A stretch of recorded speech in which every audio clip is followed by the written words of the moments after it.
Assalamualaikum warahmatullahi wabarakatuh. Innal hamdalillah nahmaduhu wa nasta'inuhu wa nastaghfiruh wa na'udzu billahi min shururi anfusina wa sayyiati a'malina. Man yahdihillahu fala mudilla lahu wa man yudlil fala hadiya lahu. Wa asyhadu an la ilaha illallah wahdahu la syarika lahu wa asyhadu anna Muhammadan abduhu wa rasuluh. Amma ba'd. Para hadirin jamaah penuntut ilmu yang sangat dimuliakan oleh Allah Subhanahu wa taala,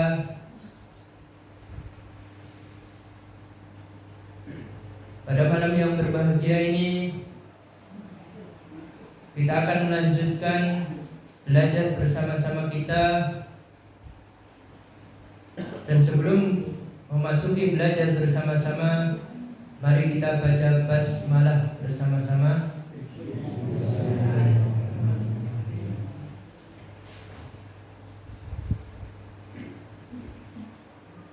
Adapun pembelajaran pada malam hari ini, kita akan mempelajari hadis.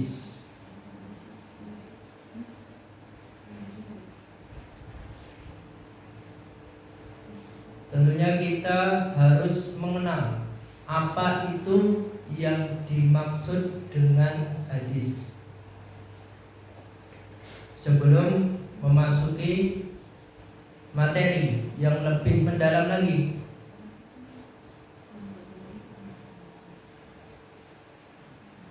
Al-hadisu lughatan al-jadid.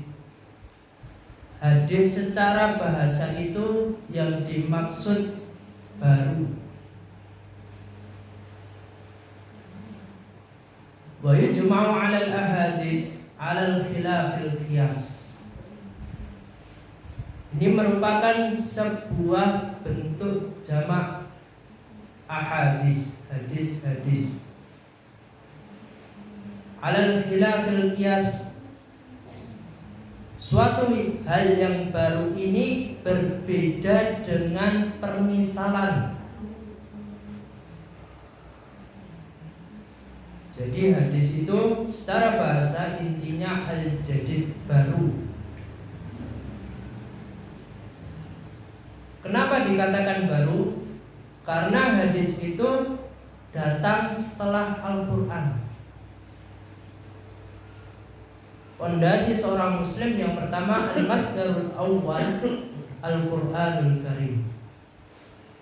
Pedoman pertama yang harus dipakai oleh seorang muslim, orang yang memeluk agama Islam, itu Al-Quran. Yang kedua baru hadis.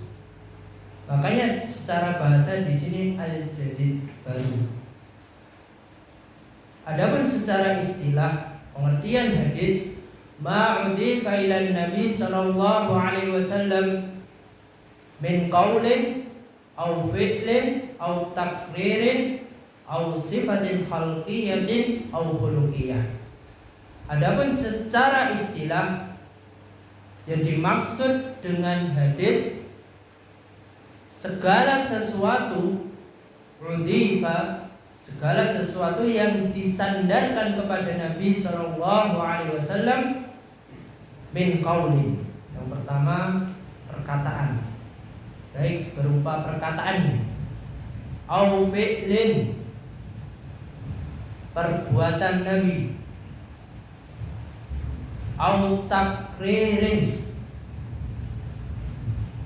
ketetapan Nabi, au sifatin khalqiyah, sifat beliau.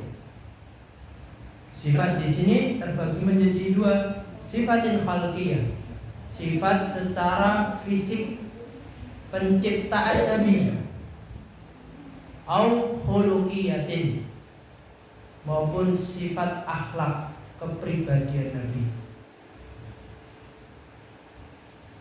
Jadi hadis-hadis Nabi yang dipelajari atau yang menjadi pedoman oleh seorang muslim itu merupakan al-qaul, perkataan, perbuatan, ketetapan, sifat, baik itu sifat secara fisik maupun sifat secara akhlak Nabi.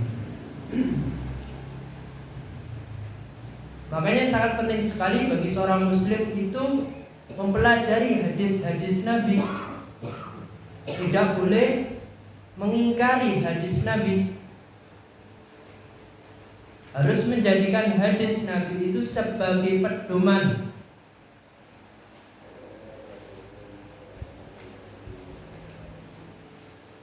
Dikarenakan hadis Nabi itu maknahu min indillah wa lafduhu min indin Nabi. Matan atau kalimat inti dalam hadis itu maknanya, isinya itu dari Allah. Wa lafduhu, adapun kata-kata dalam matan hadis itu merupakan perkataannya Nabi, sabdahnya Nabi. Hadis itu makna, inti, isinya itu dari Allah. Kalau lafadznya, kata-katanya itu dari Nabi Sallallahu Alaihi Wasallam. Makanya itu menjadi al-masdarus tsani, pondasi yang kedua. Tetap pondasi yang pertama Al-Qur'anul Karim, karena Al-Quran itu makna dan lafadznya min indillah, dari Allah Subhanahu wa ta'ala.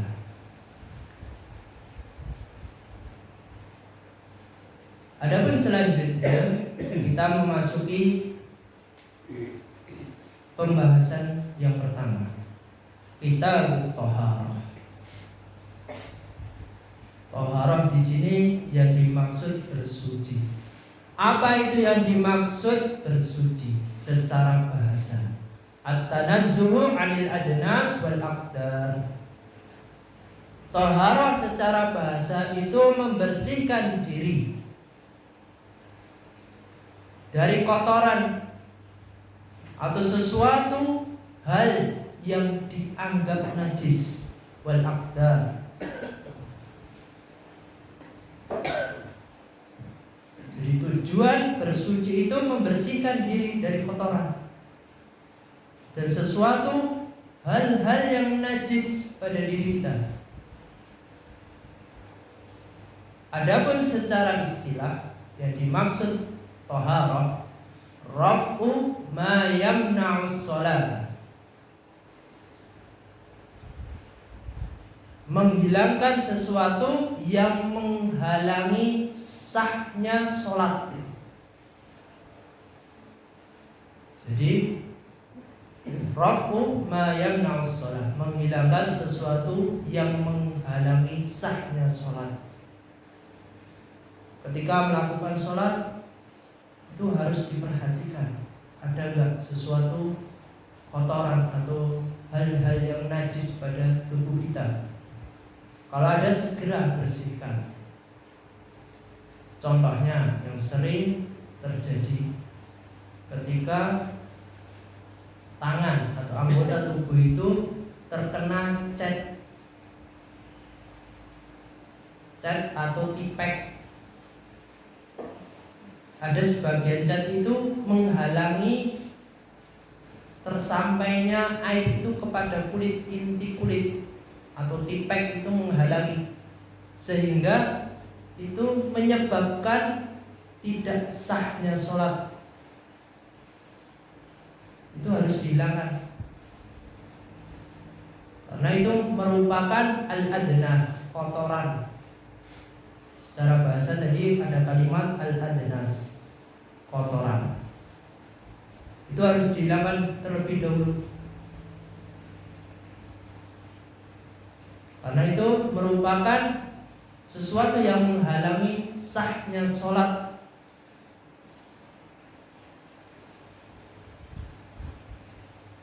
Kita lanjutkan secara istilahnya, raf'u ma yamna'u shalat, menghilangkan sesuatu yang menghalangi sahnya sholat. Di sini lebih diperinci lagi, min hadasin au najasatin, seperti hadas au najasatin atau najis, itu harus dihilangkan. Cara menghilangkannya bagaimana? Bil ma, dengan air.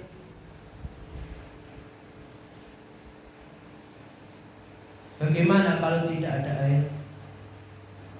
Ini ada solusinya. Awit turabi inda adamil ma. Kalau tidak ada air, boleh menggunakan turab, debu atau tanah, jika air itu tidak didapatkan. Inda adamil ma.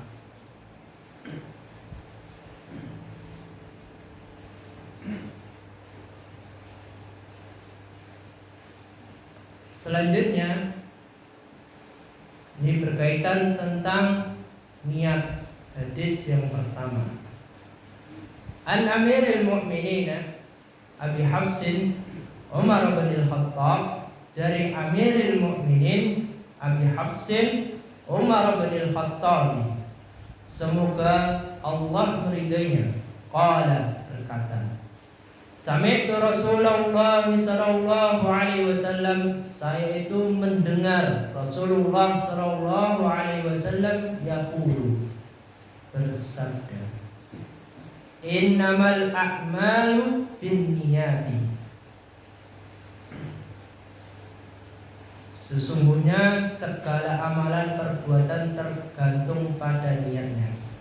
Kita pahami kalimat ini terlebih dahulu. Innamal a'malu binniyati, sesungguhnya segala amalan perbuatan yang dilakukan oleh manusia itu tergantung pada niatnya.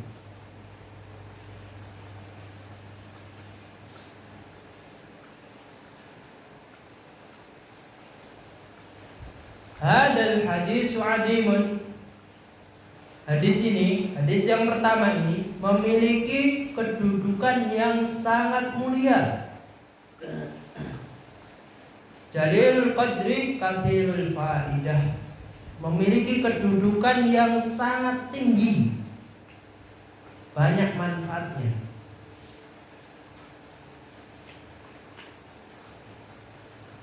Sebagaimana yang dikatakan oleh Abdurrahman Ibn al-Mahdi, semoga Allah meridainya, yanbaghi liman sunnifa kitaban aw yabtadi'a fihi bihadzal hadis, seseorang itu jika menulis sebuah kitab seharusnya memulainya dengan kitab atau pembahasan hadis yang berkaitan dengan niat. Seseorang jika menulis sebuah buku atau kitab itu sangat dianjurkan untuk memulai dengan pembahasan yang berkaitan dengan niat. Tujuannya untuk apa?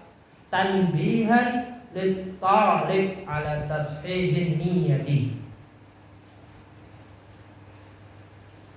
Penulisan yang berkaitan dengan niat dalam pembahasan sebuah kitab atau buku itu tujuannya untuk mengingatkan penuntut ilmu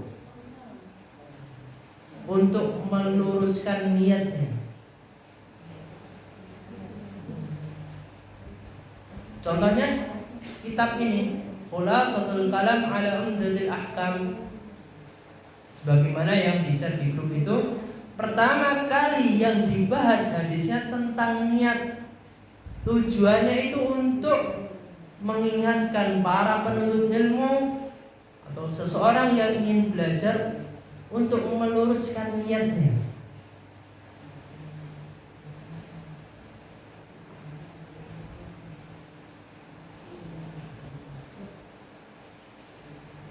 Jika seseorang niatnya salah dalam menuntut ilmu, pasti dia tidak akan menerima ilmunya. Tidak tidak bisa memahami secara mendalam, tidak bisa mengamalkannya karena niatnya rusak. Jika niatnya lurus, dia tetap berusaha untuk istiqomah, untuk belajar, istiqomah dalam mengamalkannya tanpa ada paksaan.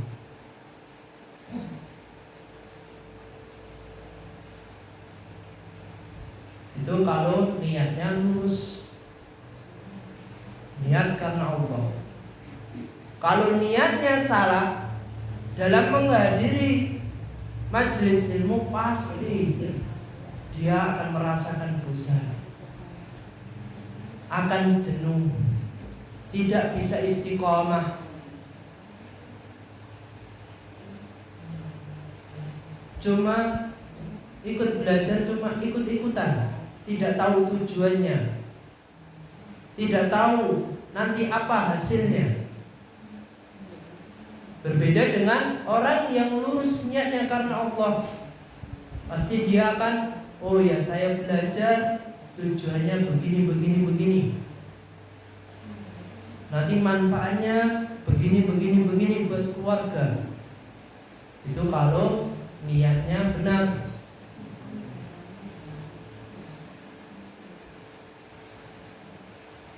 Wa qala al-Bukhari rahimahullahu ta'ala, babu ma jaa 'alal a'mal bin niyat wal hisbah.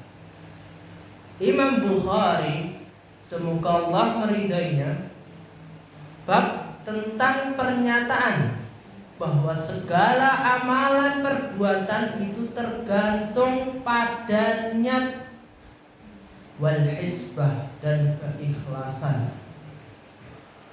Jadi amalan seseorang itu tergantung dua, niat dan keikhlasannya. Tujuannya untuk apa?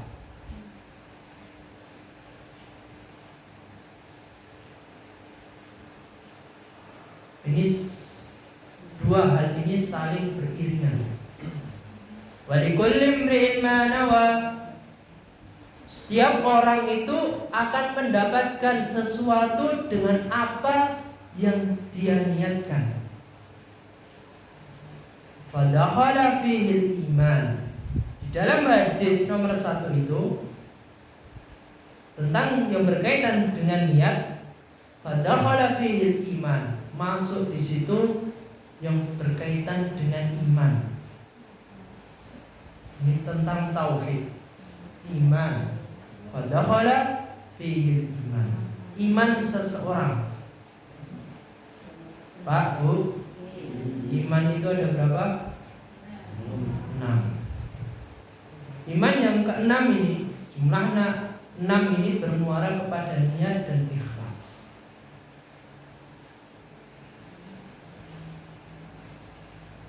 Berimannya niat ikhlas karena Allah tidak, atau cuma ucapannya saja.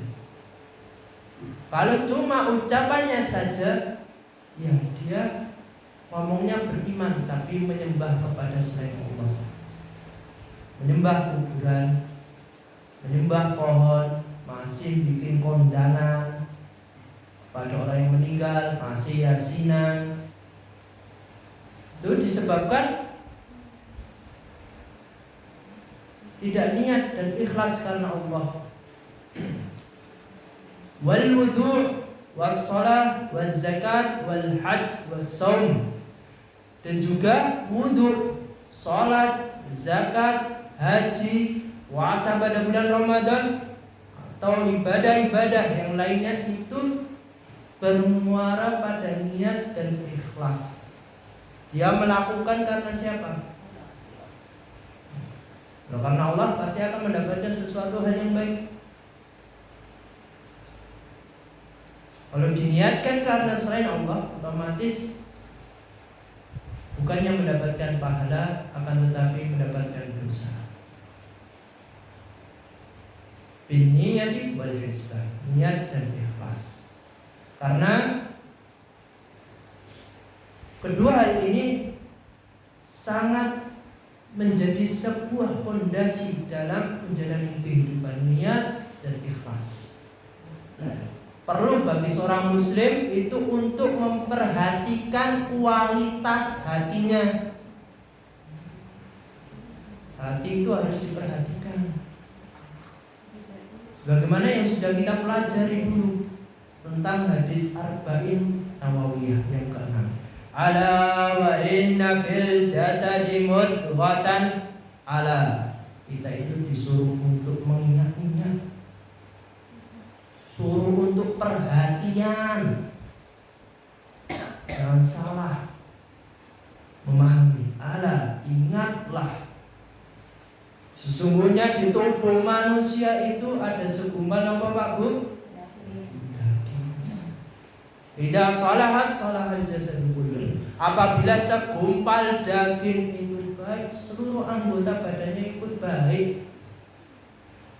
Wa idza fasadat, apabila segumpal itu rusak, sudah seluruh badannya ikut rusak. Ala, kalimat terakhirnya disuruh untuk perhatian benar-benar. Jangan main-mainan, ojo celelean. Ala, ingatlah, ingatlah. Ala wahya al-qalbu. Segumpal itu yang dimaksud hati. Kalau seorang muslim, kalau hatinya tidak dijaga, maka akan mengakibatkan seluruh amalannya itu rusak. Menjalankan tauhid, ifradullah, mengisahkan Allah di dalam rububiyah, uluhiyah, asma wa sifat, dia akan merasa keberatan. Akan ada rasa cemas. Yang biasanya kondangan, bikin kondangan buat orang meninggal, tiba-tiba gak bikin. Tombolnya ngerasain, wah diibah, cemas. Yang biasanya yasinan gak berangkat yasinan. Wah, tetangganya bilang, wah kamu udah bukan kelompok saya lagi, cemas. Biasanya kalau hidup di masyarakat desa itu seperti itu. Berbeda jika seseorang muslim atau seorang muslim itu hatinya baik, pasti dia mantap. Oh, saya itu sudah belajar tauhid. Oh, itu syirik, itu dilarang, pasti langsung ditinggalkan, gak banyak alasan. Kalau itu hatinya bersih.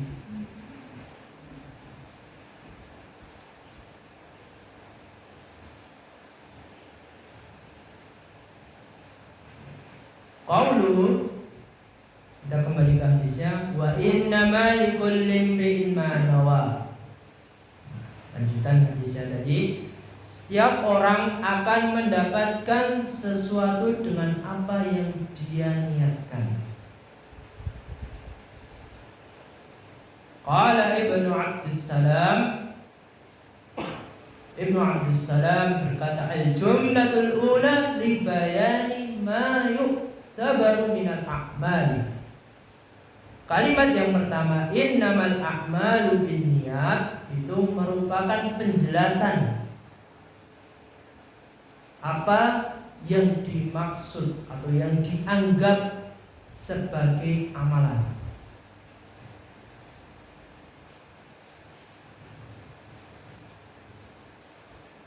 Sebenarnya amalan itu tergantung pada niatnya. Wasani, adapun kalimat yang kedua, wa innama likulli imri'in ma nawa. Setiap orang itu akan mendapatkan sesuai dengan apa yang diniatkan. Kalimat yang kedua ini menjelaskan apa yang akan menjadi akibat atau hasil yang akan dia dapatkan. Jadi segala sesuatu yang kita perbuat di muka bumi ini akan kembali kepada kita sendiri. Innamal a'mal, sesungguhnya amalan itu tergantung pada niat. Dan sesuatu yang kita niatkan itu pasti akan kembali kepada diri kita. Kalau niat kita baik, pasti kita akan mendapatkan kebaikan. Kalau niat kita jelek, pasti kita akan mendapatkan kejelekan. Al-jaza'u min jinsil amal. Balasan itu sesuai dengan amalannya.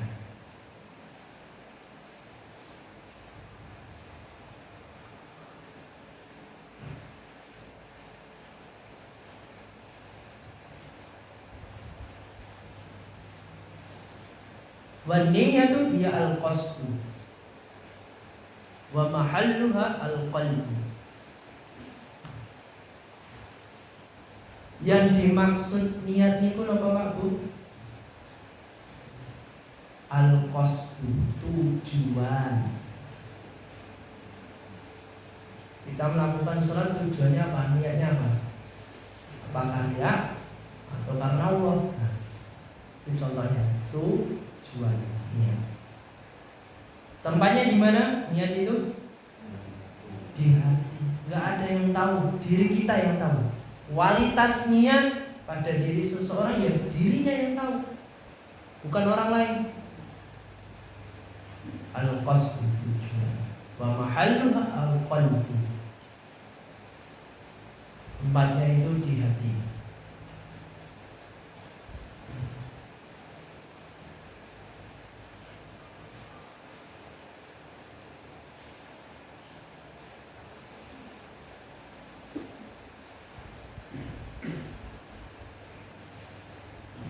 Wa wajhu idhari hadzal hadis fi kitab at-taharah al-isaratu ila annaha la tasihu illa binniyati. Adapun alasan pembahasan hadis yang pertama ini yang berkaitan dengan niat, karena itu segala amalan itu tidak akan diterima la tasih kecuali dengan niat. Ada seorang penuntut ilmu yang masih mengenyam di dunia pendidikan. Contohnya SMA. Dia sudah nggak niat untuk sekolah, tapi dipaksa sama orang tuanya. Sehingga seorang anak ini memberontak. Ini disebabkan apa? Niat anaknya sudah salah. Didikan orang tuanya sudah salah, bermuara ke niat, gagal pendidikannya. Banyak yang terjadi.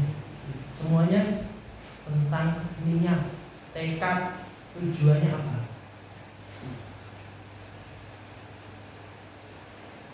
Begitu pula dalam menuntut ilmu, belajar seperti ini, semuanya bermuara pada niat, tujuan, tekadnya untuk apa. Kalau niat, tekadnya lurus, pasti dia akan berusaha untuk menghadiri walaupun turun hujan. Kecuali memang darurat sekali, izin itu maklum sekali 2 kali. Jadi semuanya bermuara kepada niat.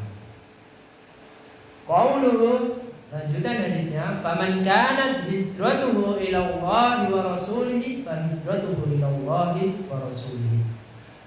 Barang siapa yang hijrahnya kepada Allah dan Rasulullah, maka hijrahnya kepada Allah dan Rasulullah.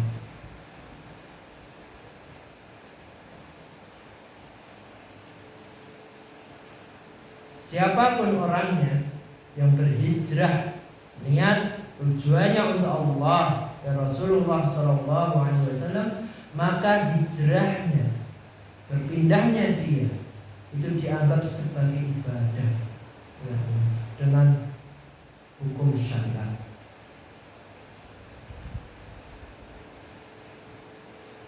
Fal hijratu al-intiqalu min daril kufri ila daril iman. Dan dimaksud hijrah di sini berpindahnya seseorang dari daril kufri, negara kafir, ila daril iman, ke negara iman atau ke negara muslim. Tapi secara mendalamnya lagi, hijrah di sini berpindahnya seseorang dari kekafiran, dari kesalahan menuju suatu hal yang benar. Contohnya dulu yang ini suka ya zina,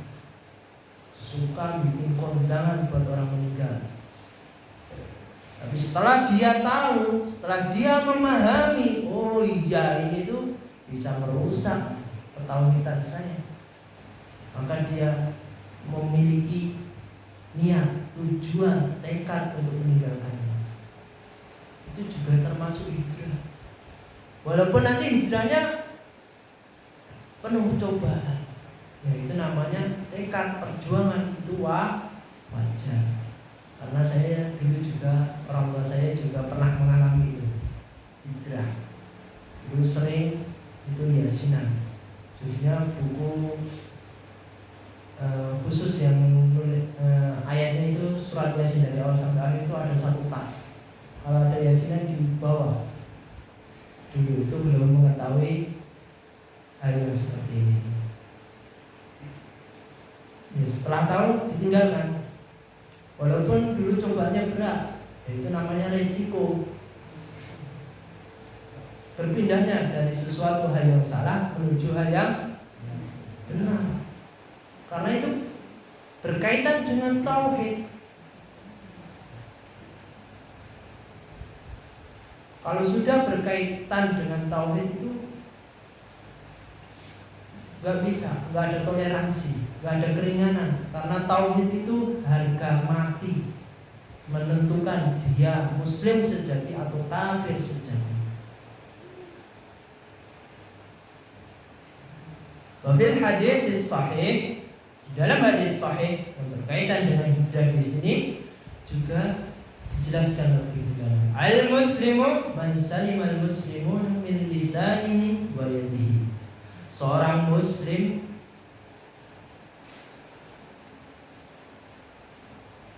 itu merupakan orang yang membuat muslim lainnya merasa aman dengan lisannya dan tangannya.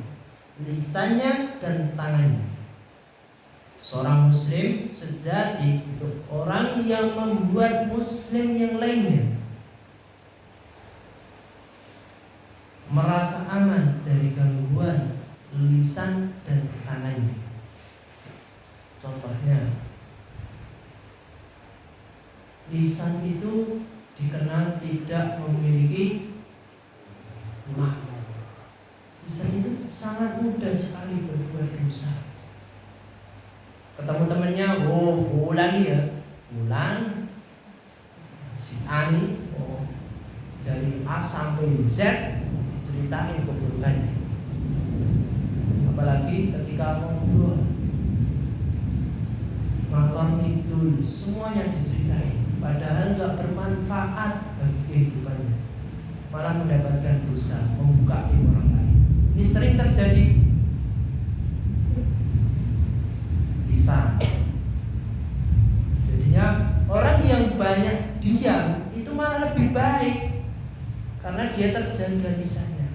Dia akan mengucapkan kata-kata yang keluar dari mulutnya itu kalimat-kalimat yang baik, kalimat-kalimat yang berbobot, gak sembarangan kalimat dikeluarkan.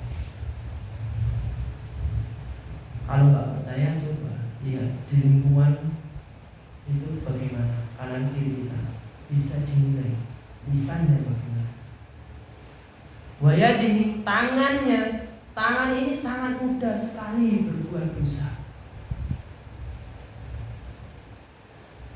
Seorang muslim yang selamat tangannya dari perbuatan dosa itu sangat-sangat dimuliakan oleh Allah.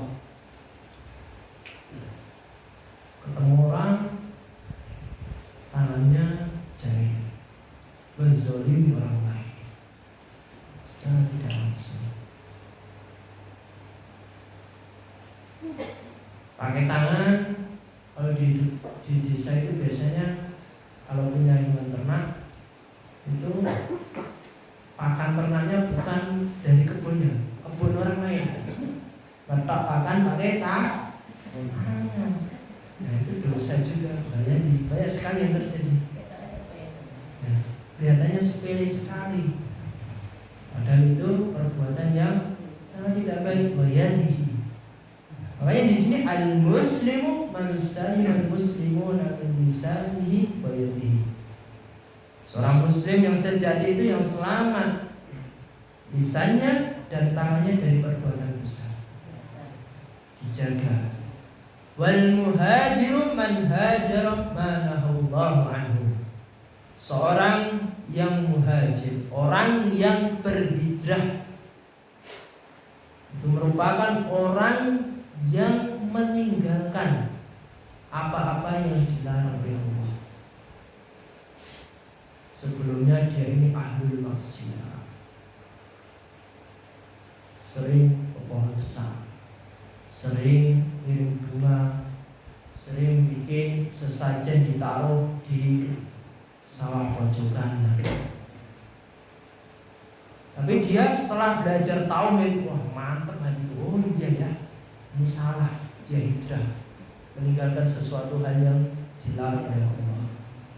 Itu termasuk hijrah. Dan muhajir man hajara ma nahallahu anhu. Yang hijrah itu merupakan orang yang meninggalkan apa-apa yang dilarang oleh Allah. Lanjutan hadis yang pertama, qauluhu wa man kanat hijratuhu lid-dunya yusibuha aw imra'atin yankihuha fa hijratuhu ila ma hajara ilaihi. Barang siapa yang hijrahnya untuk mencari dunia atau yang lainnya yang ingin dia peroleh yang berkaitan dengan dunia, awim imra'atin yankihuha, atau karena seorang wanita yang ingin dia nikahi, fa hijratuhu ila ma hajara ilaihi, maka hijrahnya sesuai dengan apa yang dia niatkan. Maka hijrahnya cuma mendapatkan dunia, kesenangan dunia dan seorang wanita yang dia cintai, tidak mendapatkan pahala dari Allah.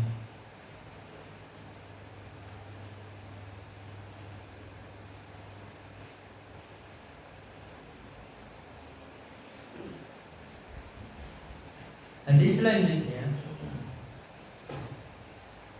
di hadis yang kedua dalam Khulasatul Kalam ala Umdatil Ahkam, an Abi Hurairah radhiyallahu anhu qala, dari Abu Hurairah, semoga Allah meridainya, berkata, qala Rasulullah sallallahu alaihi wasallam, Rasulullah sallallahu alaihi wasallam bersabda, la yaqbalullahu salata ahadikum, Allah itu tidak akan menerima salat seseorang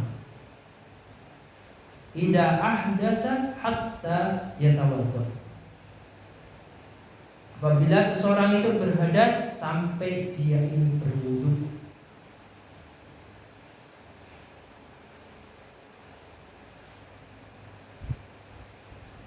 Al-hadasu, apa itu yang dimaksud hadas di dalam hadis ini? Al-hadasu wa khariju min ahli sabilain.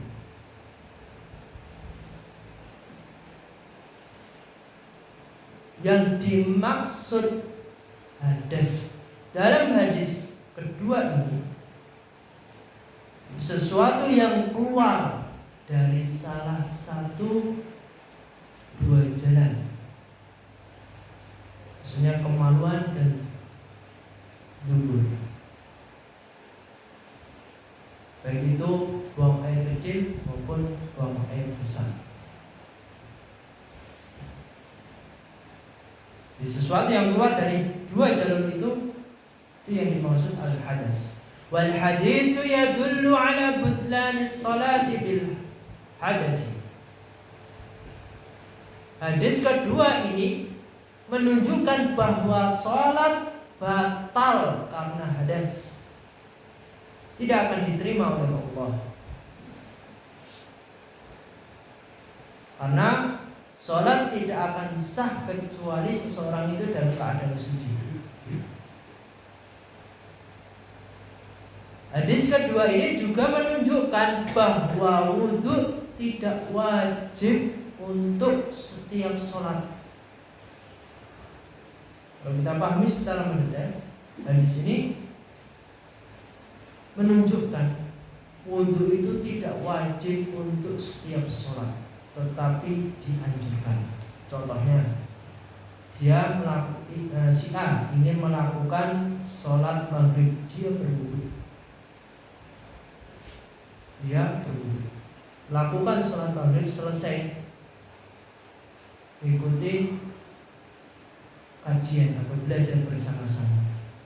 Selama mengikuti belajar bersama-sama itu, dia tidak batal sama sekali. Dia lanjut sholat ketika sudah datang waktunya sholat isya. Dia langsung sholat tanpa berwudu, itu tidak dipermasalahkan.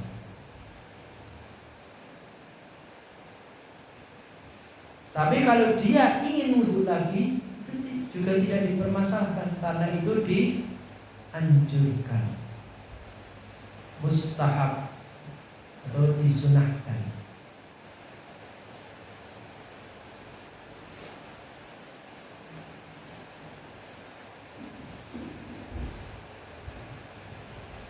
Kenapa dianjurkan atau disunahkan? Di sini dijelaskan lebih dalam. Ani Ibnu Umar radhiyallahu anhu, dari Ibnu Umar semoga Allah meridainya, qala, berkata, qala Rasulullah sallallahu alaihi wasallam, Rasulullah sallallahu alaihi wasallam bersabda,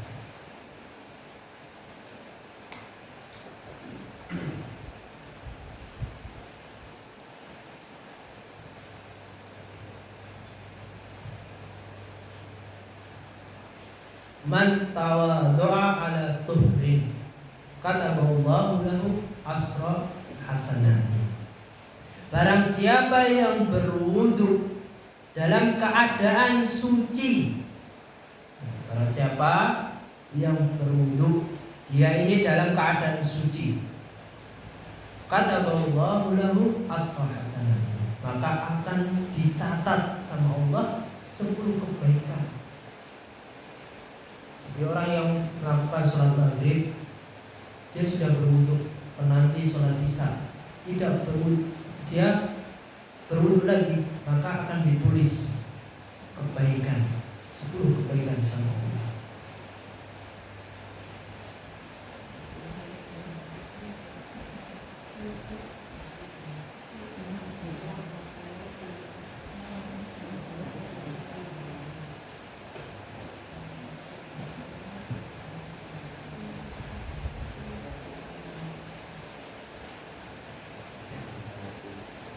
Ini jamnya, oh ini ya, udah habis.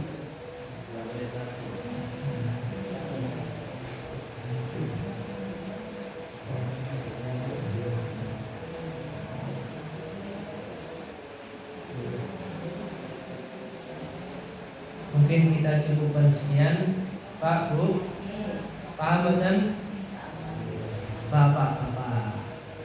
Pertanyaan untuk bapak-bapak terlebih dahulu.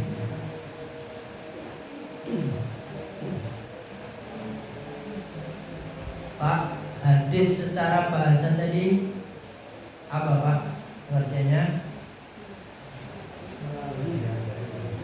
baru, sesuatu hal yang baru karena datang setelah Al-Qur'anul Karim.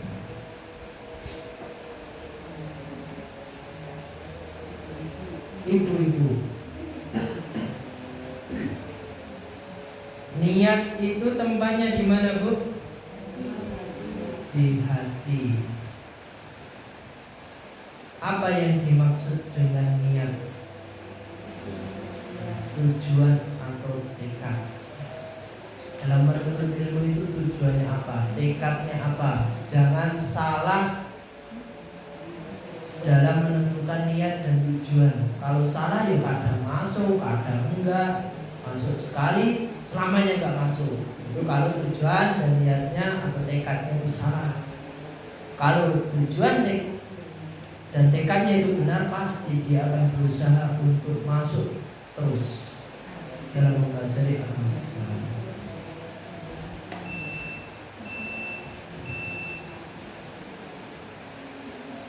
Mungkin kita cukupkan sekian. Jika ada salah kata atau perkataan saya kurang sopan, saya minta maaf sebesar-besarnya. Mari kita tutup